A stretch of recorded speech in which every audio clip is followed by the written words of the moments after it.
कि तकद्दुस पामाल नहीं हुआ। जरा एहतशाम साहब मैं आपकी तरफ आ जाती हूँ। मुझे पूरी बात करने इसमें आपको ना बड़ा अच्छा एक पॉइंट आ जाएगा ताकि अच्छा बहरहाल अगर आपकी मान लेते हैं दोनों पॉइंट ऑफ व्यू मैं बताता हूँ। अगर समझें कि तकद्दुस पामाल हुआ है तो मुल्क के अंदर इदारे हैं, अदलिया है, अदलिया के पास ये मामला जाएगा, कानून है जिसकी सजा ज्यादा से ज्यादा 3 साल है। अब मुझे बताएं जिसकी सजा 3 साल हो या जो ये जुर्म है उसमें इस तरह कभी पहले किसी को अरेस्ट किया गया है, रात को छापा मारा गया है, मियाँ बीवी अपने कमरे में हो और आप रात 4-5 बजे उनके छापा मारें, ये कौन सा तरीकाकार है? तो मैं समझता हूं कानून के तहत हर काम होने दे। जो फूट डलवाने की बात थी वो नहीं हुई, हमारे दरमियान फूट नहीं है किसी किस्म की। पीडीएम का एजेंडे पे हम लोग इकट्ठे हैं और वो ये एजेंडा है कि पाकिस्तान आइन के तहत चलेगा, कानून के तहत चलेगा, अवाम को उनके हकूक लेके देंगे, मुल्क की मुआशी सूरत हाल बेहतर होगी, अवाम को महंगाई और बेरोजगारी से छुटकारा होगा। ठीक इस है, पे हमारा कोई इख्तलाफ। ठीक है एहतशाम साहब, आप इस तमाम तरह सूरत हाल को कैसे देखते हैं? और ये जो जस्टिफिकेशन दी जाती है कि इमरान खान ने भी ये किया या दूसरी जमातों ने भी किया तो वहाँ तो कुछ नहीं हुआ, तो इस जस्टिफिकेशन को आप कैसे देखते हैं? दूसरा, अब बड़े वाज़े तौर पर इख्तलाफात खुलकर सामने आ रहे हैं, तो आप इसको इस इत्तेहाद को तीन चीज़ें बड़ी अहम है सोनिया। मेरा ख्याल है जो दयानतदारी की बात है वो करनी चाहिए, जहाँ गलत हुआ इसमें कोई दो राय नहीं बैरिस्टर साहब कि ओवरडू किया गया, जिस तरीके से मसला हैंडल किया जा सकता था वो नहीं किया गया। ज़िम्मेदारी डेफिनेटली जिन अदारों किया उनकी तरफ से आप देखते हैं तसीह भी कर ली गई, अजाला भी कर लिया गया, वो मान भी रहे हैं इस बात को। अब अगली बात पे आ जाते हैं। देखें ना, मैंने नहीं देखा अपनी ज़िंदगी में कि कायद के मज़ार के इस पर्टिकुलर कंपाउंड के अंदर ये कुछ हुआ। मज़ार के बाहर तो हमने देखा है, जो बहुत बड़ी जगह है, बहुत बड़ा ग्राउंड है, वहाँ पे इस तरह के हंगामे, इस तरह की चीज़ें होती हैं। थोड़ा बहुत शोर शराबा रहा है, लेकिन इस तरह कभी कंपाउंड के अंदर इस तरह की नारेबाजी नहीं हुई।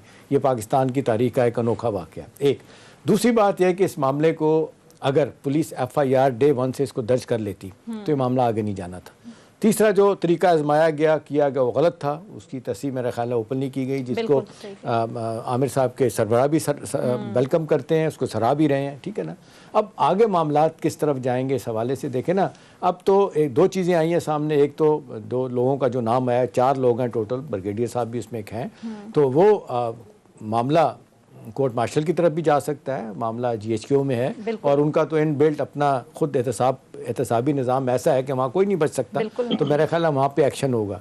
असल बात यह है मेरा ख्याल है, जो आज बैरिस्टर साहब एक अखबार में भी रिपोर्ट हुई है, अंसार अब्बासी की रिपोर्ट है, उन्होंने एक ऑफिशियल को, हाई रैंकिंग ऑफिशियल फ़ौज के, उनको कोट करके कहा है कि माजी में सबसे गलतियाँ हुई, सिक्योरिटी इस्टेब्लिशमेंट से भी गलतियाँ हुई, उनको अजाला करने की ज़रूरत है।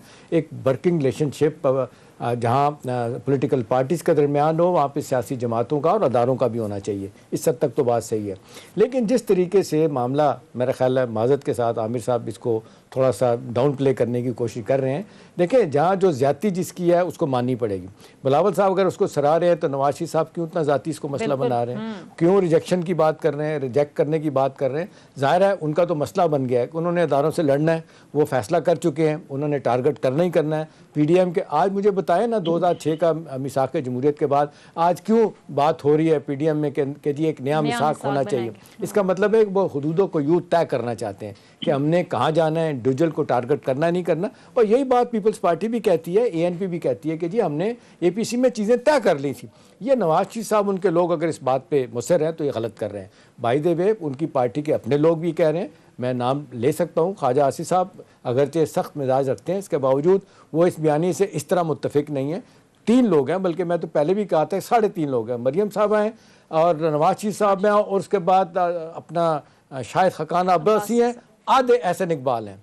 उनके मुकाबले में एक लंबी लाइन है, MNAs हैं, MPAs हैं, उनके अपनी पार्टी के 2nd 3rd टीयरशिप के जो लीडर हैं वो ये कह रहे हैं, टीयर के लीडर हैं, वो ये कह रहे हैं कि जी हमें माजराई को इस हद तक नहीं ले जाना चाहिए कि हमारे लिए मुश्किलात पैदा हो। नवाज शरीफ साहब बाहर बैठ के इस तरह की जो ज़ुबान इस्तेमाल कर रहे हैं, अदारों को ललकार रहे हैं, हमारे लिए ठीक नहीं। और ये मुझे कहने की ज़रूरत नहीं है, जरदारी साहब ने क्या कहा है, जो आप देख लें लीडर हैं, असल लीडर हैं, वो कहते हैं कि हमें माजराई को हवा नहीं देगी, हमने जिसको कहना चाहिए हदूदों को यूथ भी तय करनी है और खामखा माहौल को खाम ने गर्म नहीं रखा। वैसे सर वो बयान याद आ जाता है जरदारी साहब का, जब उन्होंने भी कहा था कि हम ईंट से ईंट बचा देंगे, लेकिन फिर वैसे मैं याद करा दूं अपना, नवाज बैचर शरीफ का साहब भी जिस यही तरीके से मौक़िफ़ था। इन्होंने याद कराया, जरदारी साहब ने कहा था कि मैंने बयान दिया था और मुझे मिसलीड किया था नवाज शरीफ साहब ने।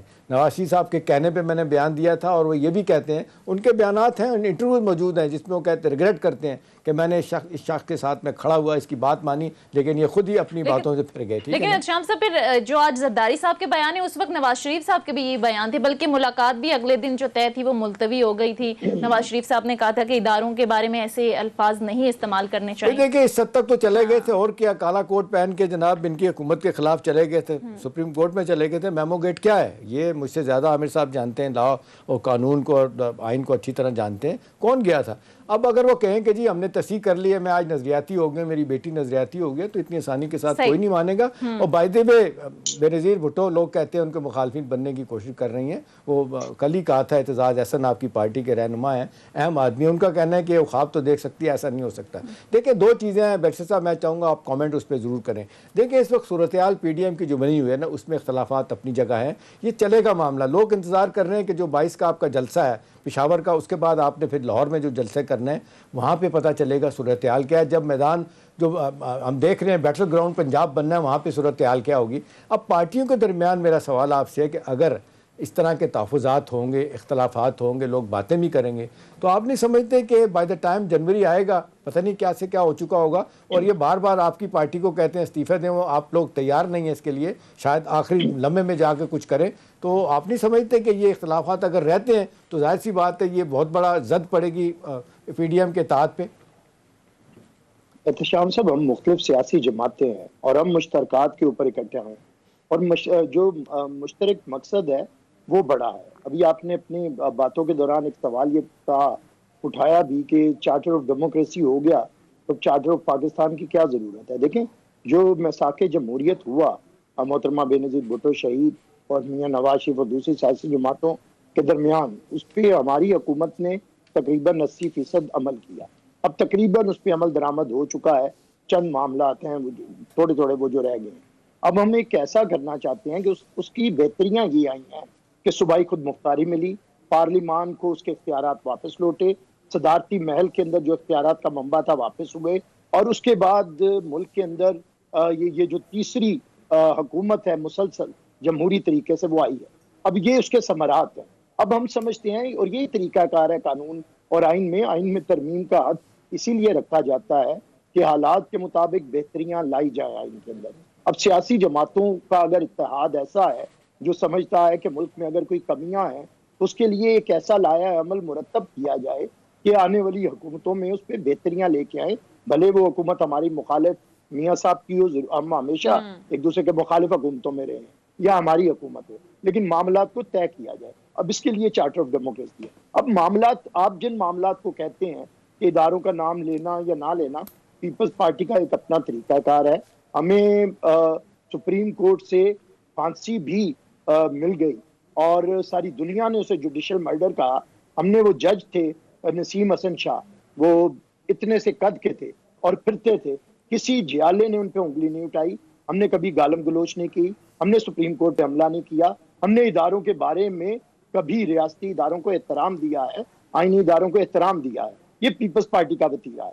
लेकिन इत्तेहादियों को या इत्तेहादी जमातों को डिक्टेट नहीं किया जाता। साहब आपकी बात में बड़ा वजन है। आपकी आपकी पार्टी तो अदारों का एहतराम भी करती है, आपके लीडर भी कहते हैं, जरदारी साहब भी कहते हैं कि मुझे 1 करोड़ मुकदमों में आप फंसा दें, शामिल कर रहे हैं, मैं अदालतों को जाके भुगतूंगा। वो आके बाहर बयानबाजी नहीं करते कि जाली अदालतें हैं, ये कर रही हैं, वो कर रही हैं। वो आप वो जहां तक इस बात का ताल्लुक है, आप सियासी लोग हैं, दो राय नहीं है, लेकिन बात तो हो रही है PMLN की, जो आप मैं उन्हीं की बात चंद दिन पहले जो नजरियाती हुए। देखें एहतशाम साहब, हाँ बस ठीक है, ये तो देखे ना कि वो नजरियाती हो गए हैं। हमने बड़ा आज सबको जिन्हें आता है, जिन इदारों के खिलाफ, जिन सरबराहों के खिलाफ वो बोलते हैं, कभी मियाँ साहब उनके भी इमरान खान थे, कभी उनके भी ब्लू आइट थे, कभी उनके भी लाडले थे। तो अब ये ट्रेनिंग अगर उस घर से अच्छी नहीं हो रही, यही तो हम समझाते थे कि अवाम के लाडलों को अहमियत दें, अपने लाडले खड़े ना करें, कल को वो आपके सामने खड़े होंगे। जैसे तालिबान को रियासत ने अपना लाडला बनाया, रियासत को मुसीबत पड़ी, अल्ताफ हुसैन को एस्टेब्लिशमेंट ने अपना लाडला बनाया, आपको मुसीबत पड़ी। इसी तरह मियां साहब भी कभी लाडले थे। आज सही। अगर मियां साहब खुल के आपको चैलेंज करते हैं, ठीक है। तो ये तो बात, जब मियां साहब, अब मेरी बात सुन लें, मियां साहब ने 90 के इलेक्शन चोरी करने में उनका हाथ था, हमीद गुल के साथ, असद दुरानी के साथ, असलम बेग के साथ, ये सुप्रीम कोर्ट का फैसला आ गया। तो अब ये मामला तो उन इदारों को देखना है कि मुल्क के अंदर सियासी ठीक है। क़यादतों को और ठीक है, आपका पॉइंट आ गया है आमिर साहब, ठीक है। और एक पॉइंट सोनिया साहबा जरूरी जी, है, ठीक है, ठीक। एहतिशाम साहब ने बड़ी अच्छी बात की मरियम साहिबा की कि वो बीबी की कॉपी करती हैं, होंगी या नहीं होंगी, ये मैं एहतिशाम साहब का शुक्रगुजार हूँ। सही। उन्होंने मोहतरमा को खराज अकीदत पेश किया, लेकिन यही बड़ी बात है ठीक कि है। मोहतरमा के मुखालिफ घराने में कोई मोहतरमा को फॉलो करना चाहता है या इंस्पिरेशन लेना चाहता है। ठीक है आमिर साहब, इसीलिए हम आपका कहते पॉइंट हैं आ गया है। कि जिंदा